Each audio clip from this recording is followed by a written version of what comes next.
Hello, this is Tanin Auto Electronix again. This time we have a 2006 and up Lexus IS.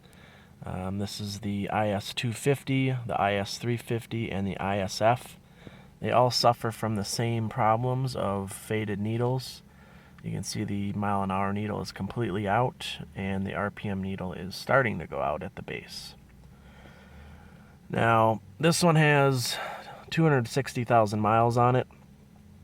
Cars from the south or hot climates, such as Arizona, New Mexico, California, will have this failure much sooner.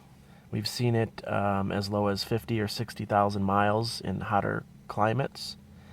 If you have a temperate climate or a northern car, this probably won't happen until after 100,000 or 150,000 miles, or maybe even higher depending upon how much you use it or when it's driven.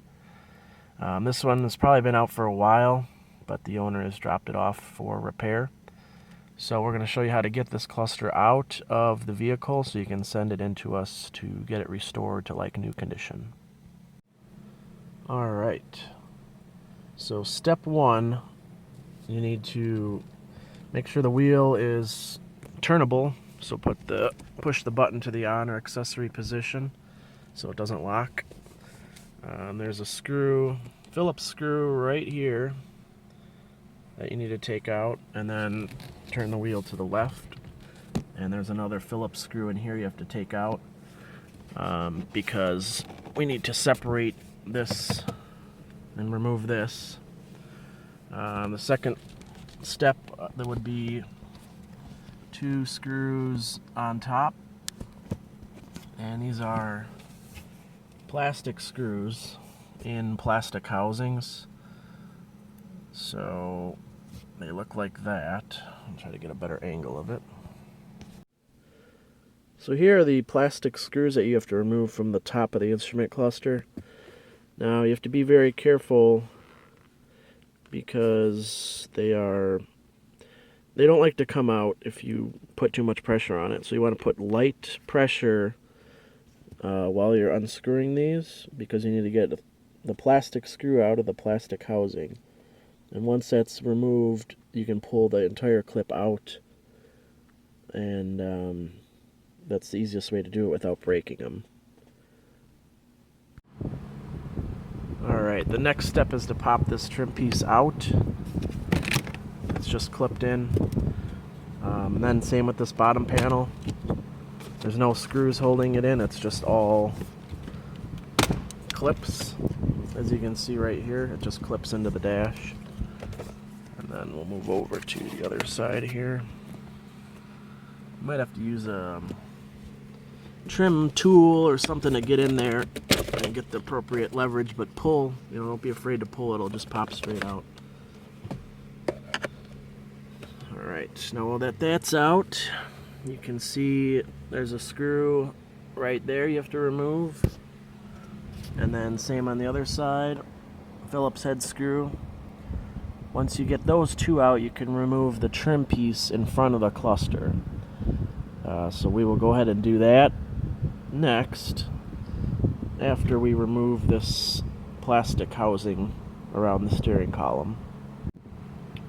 Alright, to separate this, you just pull it apart, very easy.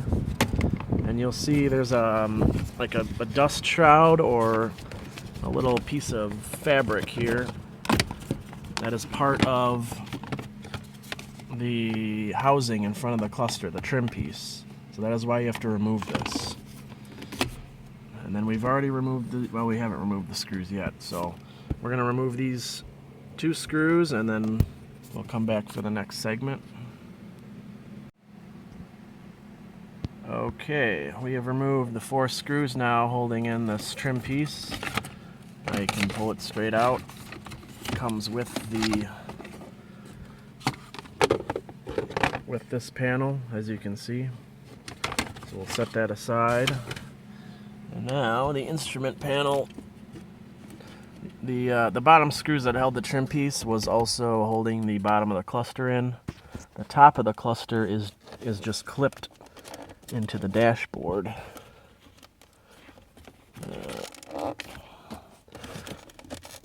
So you want to pull like that. There's two push clip type deals on the top, and with gentle force, there, it'll pop straight out. And here you can see exactly what is pushed into what. You can see this plastic clip is pushed into the orange receptor, if you want to call it that. And there is a way actually to, if you can get a flat blade tool in there to push this little tab upward, the cluster will just come out of there easily. You don't have to, you shouldn't pry on this because you can break either the clip or the housing. So by looking in here with the cluster installed, you can see that the clip latches like that. So if you put a flat blade tool in there to pop this upward, it'll come straight out easily. So that's done. We'll remove this and then show you how to unplug it. Alright, so the last step is to unplug the cluster, which is fairly easy. You can use your hands or a flat blade tool, whatever works better. But just push the tab down on top,